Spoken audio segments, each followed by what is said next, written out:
So I now, at 46 years old, kind of understand that look I used to see in the eyes of old men when I was a little kid. And kind of, there's that look of accomplishment and a bit of honor, having survived this long in a cold, hard world. But in the back of their eyes, a little twinkle, just a little twinkle that kind of says, "Hey, maybe I'm ready to check out." Just kind of that little look, like maybe I've had enough. I graduated college, I got a great job, I did well, I retired with a full pension, and I got married, had a wonderful wife, had an amazing marriage, and I had children, and we've raised those children. And they've now gone to college, and they now have amazing jobs, and we have amazing grandchildren, and just like like already lived my life with no regrets. And if two men can just walk down the street holding hands, maybe this is a world I don't want to be a part of anymore. You know, you know, like he's got the old school mentality. Kind of like a relationship should be between a woman and a man who gets drunk and abuses that woman, just like the Catholic God intended. And that's not me. That's not what I'm saying. Don't get me wrong. I grew up in Palm Springs, California. We all made peace with that decades ago. Do what you're going to do. Love who you're going to love. We don't care. You're not special. Get up tomorrow, go to work, and fucking mow your lawn. Like we don't care. We don't care. You're not special. That's not what I'm saying. I'm just saying I kind of get the mindset. Like I kind of get the way of thinking. Like I kind of get the mentality. Because here in the United States recently, there's a professional football team that was forced to drop the Redskins as their mascot. Yet this team plays in a city named after a slave owner. And if I'm the only one that sees the irony in that, like honestly, like if I'm the voice of reason in this society, then I don't know, maybe this is a world I don't want to live in anymore. That's all I'm saying. That's all I'm saying. Just, do they teach history anymore? I mean, honestly, is U.S. history not taught online or something like that? Because I have a California public school education, and I figured that out. I figured it out. So I don't, I don't know what's happening. And like, even when they taught it to us, though, I think we were taught history in a very spoon-fed fashion and very deliberate fashion. And, they kind of start off with, Christopher Columbus. He found the New World and he landed in Veracruz. And they kind of leave out the part where he slaughtered and enslaved the Aztec people. But, they don't have a professional sports team named after him, so I guess fuck them. And then they kind of move on to, the Pilgrims, and they talk about how Magellan was the first person to circumnavigate the globe. But no one ever mentions Amerigo Vespucci. And that's who the entire Western Hemisphere is named after. I mean, do you get that? Do you understand how big you have to be to have not one, but two of the 7 continents named after you? You got to be huge. You got to be a rock star. Columbus has a country named after him. Colombia. Where's Colombia? It's in one of Vespucci's 2 continents. I mean, come on now. And this is a time when there's a new world. Like, everything was up for grabs. Anybody could name anything. He got 2 continents. 2 continents. Do you understand how big you have to be to get your name out there like that? There's no Twitter. There isn't social media to get your name out there like that. People didn't even read. People didn't even read back then. He got his name out there globally. Not 1, but 2 continents. And I don't know. No one ever talks about him. I just think it's weird. I did some very extensive, Wikipedia research. I Googled him. I didn't find any TMZ-like scandals or something to where, no one wants to talk about him anymore. But I don't know. Maybe at the end there was an incident. Involved a cabin boy, People just decided we weren't going to talk about them anymore. I don't know. I don't know. That was kind of a side tangent where I went off there. So, but then they teach us about the settlers and the 13 colonies, and they talk about the Civil War. Got our independence from England. We threw some tea in the harbor. I think the California equivalent of that right now, where I live, would be like if they threw all our weed in the harbor. We can't smoke that. What? But I don't think we'd start a war over it. Potheads aren't that motivated. We just what? Come on, man. But and they get through that and Declaration of Independence, and then we sign the Constitution. It has a Bill of Rights in it. No rights for women or black people, coincidentally, but Bill of Rights, and they signed that in Philadelphia, and originally Philadelphia was supposed to be the capital, but George Washington had it moved to where it is today because he owned the land, and he knew he was going to get like Bill Gates rich if the capital was built on all the land he owned, and that's exactly what happened. So he moved it there. Of course, he and Martha were not working that land. They had a team of people for that. They had other people to do that, and then I really don't think they didn't mention slavery then, and they really don't mention it at all till you get to the 16th president, and then there's the Civil War, and Lincoln freed the slaves, but even then they kind of put a weird spin on it because. They kind of presented it to us in the fashion like there were slaves and then Lincoln freed the slaves and now they're free and everything's good and everything's fine. Like not a big deal. But we were smart enough. We had questions, Well, what about before Lincoln? Well, before Lincoln it was bad. And then there was Lincoln. And now it's good. Everything's good. Like it's all just fine. And then they kind of had to find a tactful way to try to explain slavery to kids that grew up in Southern California. And they told us white people went over on boats to Africa, they brought black people back in chains, and they forced them to work in the fields.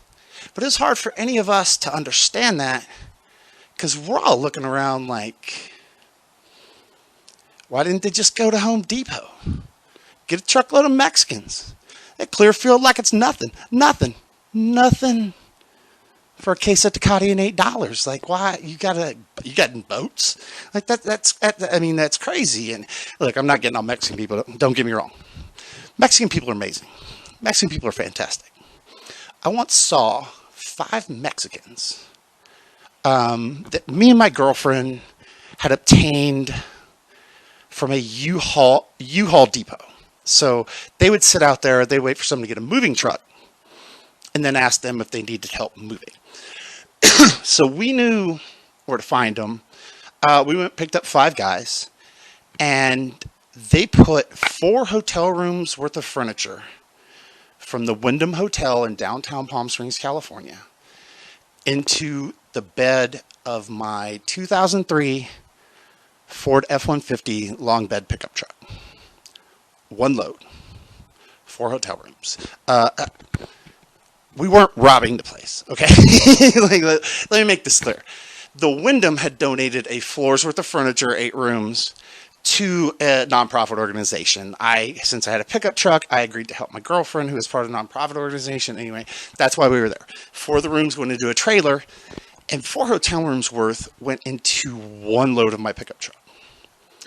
Beds, desks, chairs, end tables, coffee table, armoires, 4 armoires, one load. It was stacked up twice as high as the top of the cab of my pickup. And I'm like, no way. Like, it's my truck. I should know how to load it right. No way. But these guys threw some ropes over, threw some ropes back. They pulled it tight, like all of them, like they were playing tug of war. Pulled it all the way tight. They tied it off, said SBN, jumped into the other vehicle because I didn't have room for all of them in the cab of my pickup with my girlfriend, and took off to the place where I had to deliver all this furniture to. So at this point, I'm like, screw it. This is what I'm doing. This is where I'm going. Um, and I had to drive it out of the city to where the 10 freeway is in the north end of Palm Springs. And if you've never been there, you have definitely seen what's out there. In a movie or something, the opening of some kind of movie or something here. Because what's out there is nothing but windmills. Like Don Quixote's worst nightmare, windmills. Just as far as the eye can see. So I had to drive through that. And the reason they're out there is not because sometimes the wind blows out there. They're out there because the wind always blows out there. And it's not just wind. It's 100 mile an hour, 120 degree wind throwing sand at you. We call it the sandblaster. That's how we refer to the drive I had to make. So I had to drive through the sandblaster, you know, through the wind farm. I always thought wind farm was just a weird, just a weird term to describe something. Like when I think of a wind farmer, I think of like a cowboy with a lasso trying to grab hold of a tornado and ride it like Pecos Bill, like, woo! We're out here rounding up some wind today, boys, woo! Like wind farmer just sounds stupid. Anyway, I make it through the wind farm. I get to the place to unload it. Didn't lose a thing. Did not even lose the wheels off a chair. Nothing. Like, these people are amazing. The Aztecs built their capital city on a lake. They had running water in their buildings. You think they can't pack a pickup truck? Like, it's just child's play. It really, for them, it's child's play. And, well, the history books also don't mention, at least in California, the fact that California was Mexico at one point. And, we kind of took it from the Mexican people. But we all figured it out. It's not that hard. It's not that difficult. All the towns and all the street names are in Spanish. San Francisco, San Bernardo, Los Angeles. Like, it's not that hard to figure out that this was once Mexico. It's pretty easy. And this is what I love to do. So, I have the Siri on my phone, but it's not a woman's voice because my wife doesn't really like me talking to other women. So it's a male voice on there, but I set it to be a male voice with a British accent, specifically for the reason that he fucks up a lot of street names in California, and it cracks me up. I can't tell you.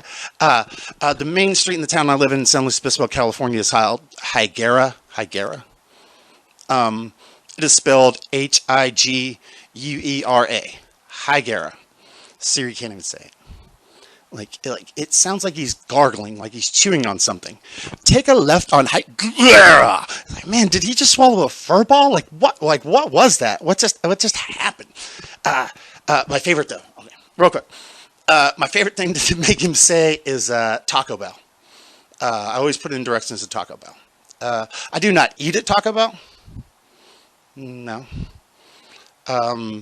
But I love to put it into the Apple Maps just to hear him say, directions to Taco Bell. And it gets me every time. It gets me every time. I can't stop with that. But then, back to history. In the history books, in Civil War, and then they don't really mention black people again until like the 60s. Until the movement in the 60s. Well, they mention George Washington Carver, and they kind of shove it down your throat. And look, the first part of his name is George Washington, so I'm pretty sure there's some kind of weird, like, Illuminati shit behind that. So I'd throw that to the side. They really don't mention black people begin to the 60s, and like Martin Luther King Jr. and black people made a protest, and now they have all their rights, and everything's good, but kind of condescending, like no harm, no foul. And you can't do that. You just can't do that. There are people alive today that got turned away at the polls when they tried to vote. You can't just come out there and be like, "We're cool, right?" Or do you do it like this? Or is this the way? Is that how you're more comfortable? You can't do that. It really doesn't work that way. I had just hoped I really hoped that in the age we live in the age of information, where everybody has a box in their pocket, that can tell them anything happening in the whole world, that we would all see the hypocrisy in having a professional sports organization called Washington's Team, and then Washington sends his team, predominantly made up of African Americans, I'll mention, just like he used to, out to a field to do excruciating physical, backbreaking labor, the profits of which, primarily go to a rich, spoiled, entitled white person. And I just thought, I don't feel like it's progress. I don't feel like we're making progress. At best, it's a linear move. And, I guess in DC, that's the best we can hope for. Not going forward. We're not going backwards. It's just all kind of linear moves. Thank you very much.